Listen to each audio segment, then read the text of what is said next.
Good night and good afternoon. I was going to say honourable doctors.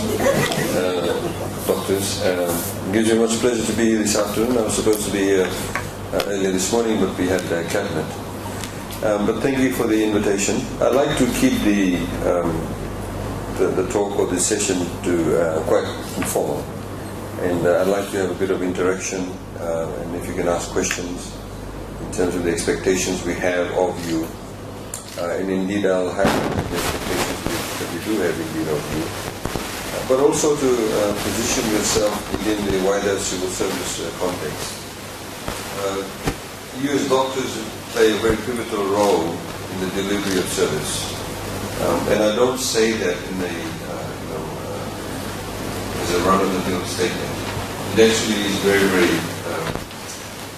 profound statement to make it. Let me tell you a short story. We had a few years ago, this is before the elections in 2014, there was a gentleman who took his son, who is the governor to the doctor, to the hospital, Bar Hospital. And the son was in kindergarten. The son complained of a headache. So took him to Bar Hospital, and the doctor said, gave him some Panadol and sent him home. The son continued to complain, and so the father came to him. And then the doctor there decided, who was on duty at that point in time, decided to admit the boy and gave him a drip. So we had a drip. Then when that doctor's shift finished, the second doctor came and gave him another drip. Then that doctor's shift finished. In the meantime, the parents aren't being told exactly what the problem is. They're simply being told.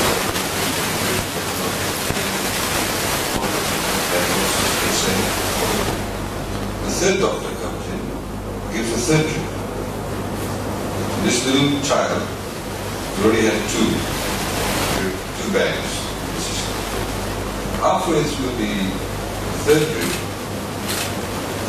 the boy starts bloating. He starts bloating, and the father is panicking. The doctor also starts panicking. So they said that we need to do a catheter for it to drain this. They run around and do a catheter.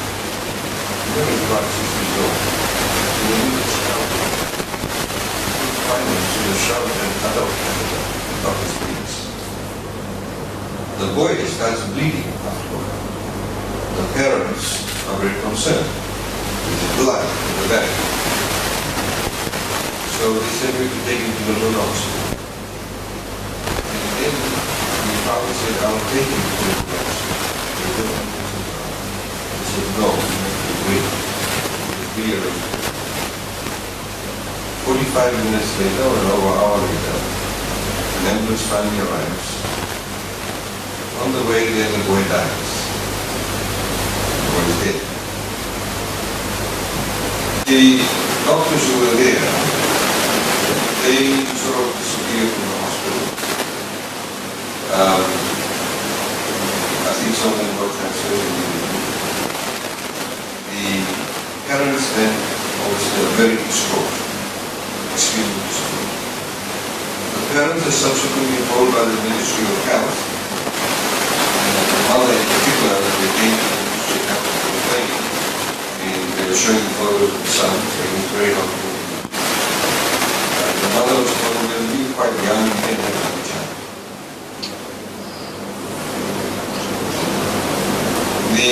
We finally, government, then we received a letter from the AG's office to see the we immediately saw that, then immediately recommended that the letter be sent. So we called the parents and said that we so I spoke to the father about the plan to the home. And the day of the payment of the compensation, when the father came, the mother came, very much.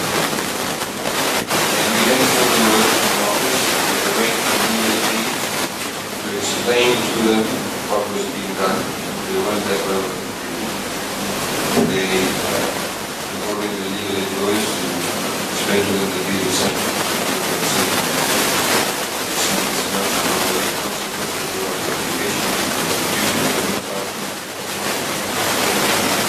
The scientists are kind of very non-engaged,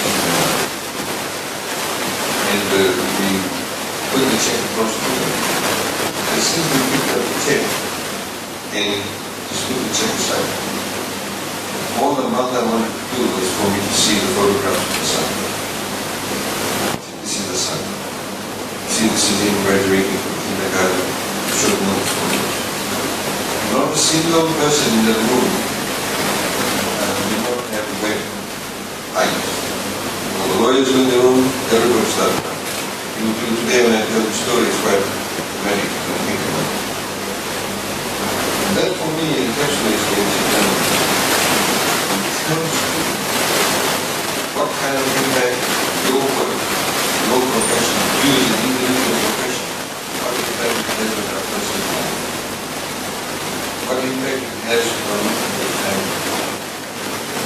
And the level of responsibility that rests on your shoulders.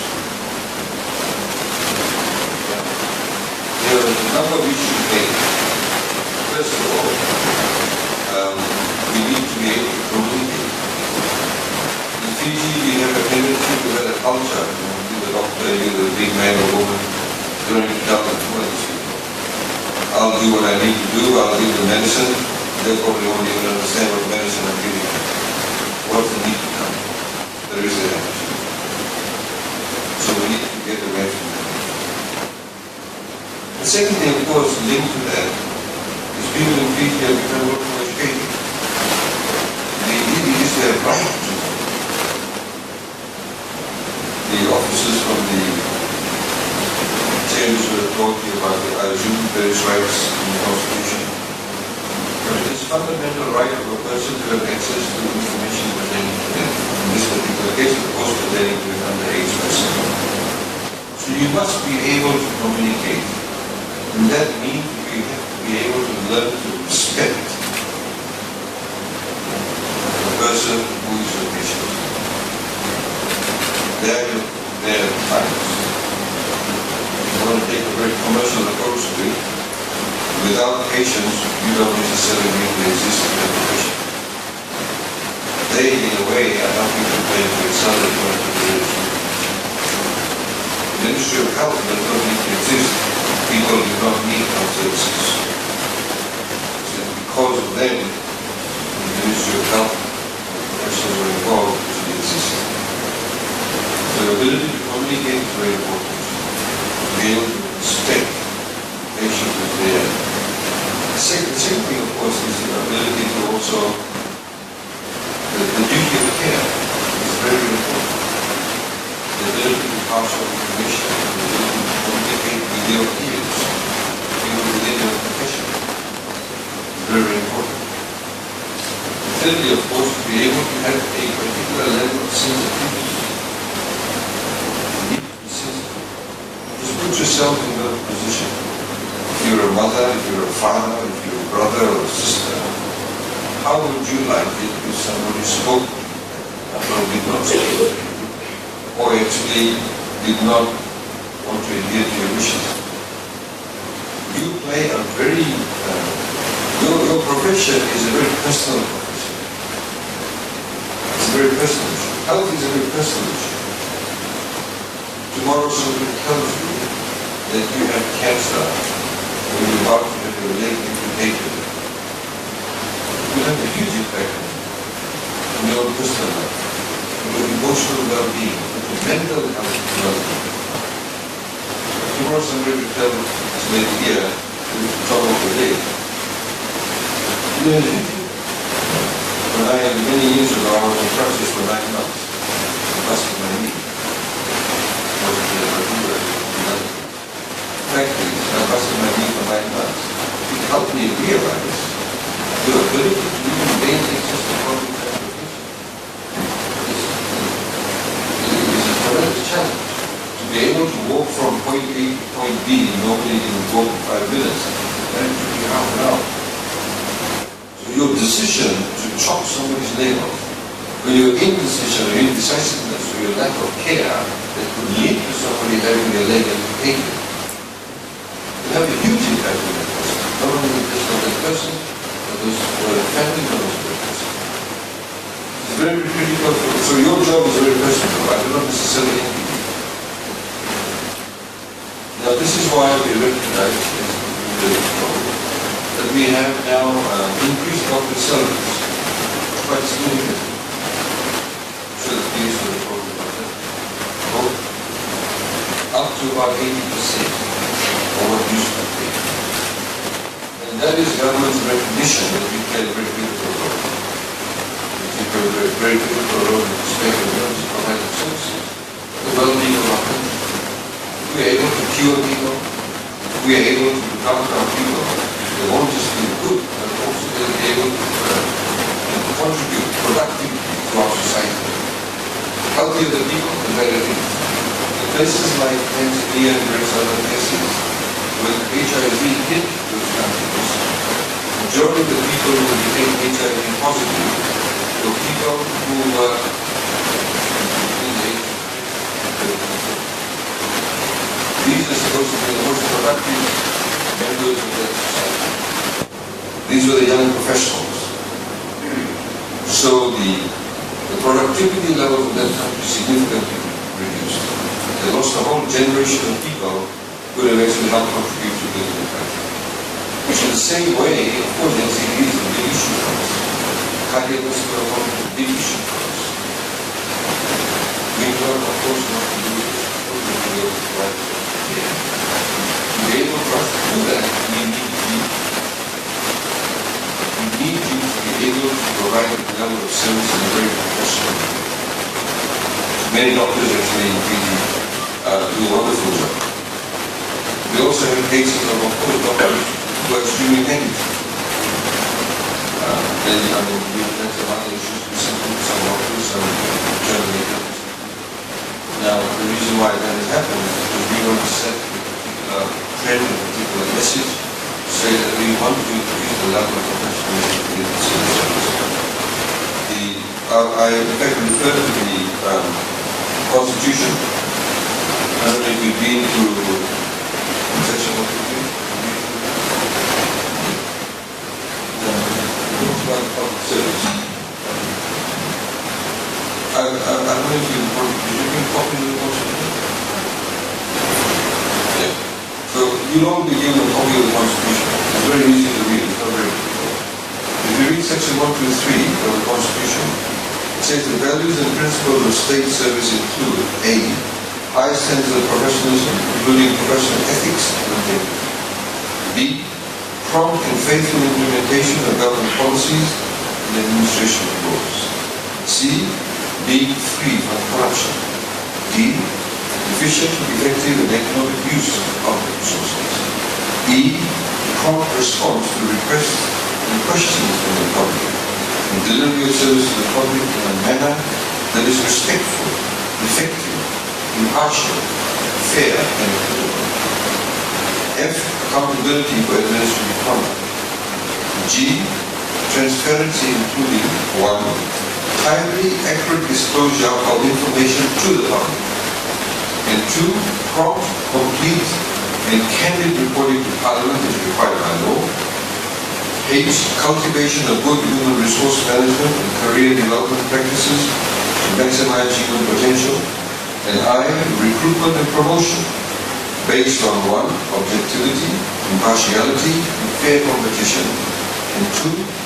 Ability, education, experience, and other characteristics of merit. All civil servants now in Fiji get appointed on merit.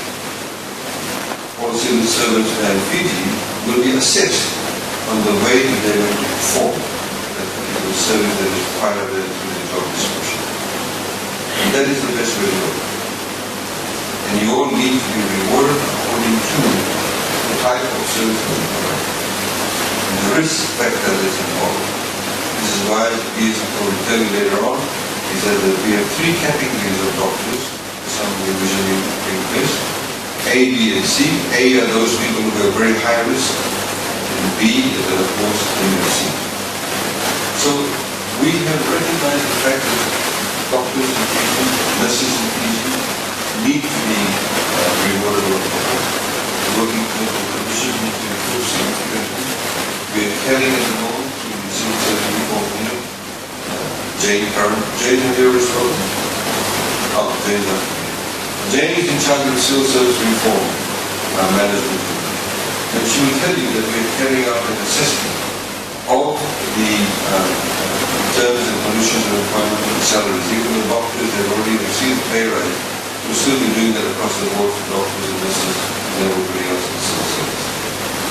We believe that the civil service should become a choice employer, not be regarded as the employer that you go to last and you're going to get a job anywhere else. And that used to be the case. Hopefully that's not the case with yourselves. But it does provide you a wonderful opportunity to develop a career path. We have also, as you know, had a policy change. And whilst you're working as a doctor, we actually pay for your postgraduate studies. So any postgraduate studies at an international university, we pay them. Before they used to be on a cost-sharing basis, etc. Now we fully pay for them. Also within your salary structure, we have 5% has been allocated for your own further career growth. As I continuously say to many civil servants in Fiji, we need to develop a culture where people get very passionate about their job. So, just because, for example, you're a lawyer, you don't only work from 8 to 4. Whenever there's articles in the paper, there's other articles, maybe other books, in the spare time, you should have a passion for your work. In the same way, we urge you to develop a passion. I've seen so many doctors. Recently, I was in Sri Lanka. I met some doctors, and I met doctors in India and various other countries. But people have a real passion for the job. They really get to say everyday life, they really get into it. So we would like you to have that approach. This is not that can be done. We recognize the skill set that you bring. We recognize the fact that you as young people, you are the most future leaders of people. All of you rests our investment. You know that we made the education free now in high school. We also got the special education loan scheme, we got the health scheme. It's costing us tens of millions of dollars every year. Why are we doing it? A lot of people have asked us. Because we believe in investing in our people. The same way, we could have said, well, you've done your studies, you now work with doctors, we're not going to pay for postgraduate, we're not going to pay studies, you work with them now. No, we want you to actually gain further knowledge. If there is a shortage of specialists, and that's the area that we also want to do as well.